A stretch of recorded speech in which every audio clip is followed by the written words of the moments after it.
નમસ્કાર, આપ જોઈ રહ્યા છો સ્પાર્ક ટુડે ન્યૂઝ। સાબરકાંઠા જિલ્લાના હિંમતનગરમાં સ્વચ્છતા અભિયાન અંતર્ગત કાર્યક્રમનું આયોજન કરવામાં આવ્યું હતું।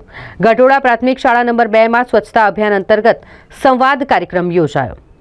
ગઢોડા ગામે રાજ્યપાલ આચાર્ય દેવવ્રતની ઉપસ્થિતિમાં સ્વચ્છતા અભિયાન અંતર્ગતનો જે કાર્યક્રમ યોજાયો તેમાં સ્વચ્છતા અભિયાન અંતર્ગત રાજ્યપાલ સહિતના અગ્રણીઓએ ગામના માંડવી ચોક ખાતે સ્વચ્છતા અભિયાન હાથ ધર્યું। ત્યારબાદ ગઢોડા પ્રાથમિક શાળા નંબર 2 માં સ્વચ્છતા અભિયાન અંતર્ગત સંવાદ કાર્યક્રમ યોજાયો, જેમાં રાજ્યપાલ આચાર્ય દેવવ્રતે હાજરી આપી ગામ લોકો સાથે સ્વચ્છતા અંગે સંવાદ કર્યો, જેમાં તેમણે જણાવ્યું કે પ્રત્યેક પરિવાર એક સ્વચ્છતાનો સંકલ્પ કરવા માટે અપીલ કરી તેમજ શુભ દિવસોની ઉજવણી સૌ કોઈએ એક ઝાડ વાવીને કરવા માટે પણ તેમણે અનુરોધ કર્યો।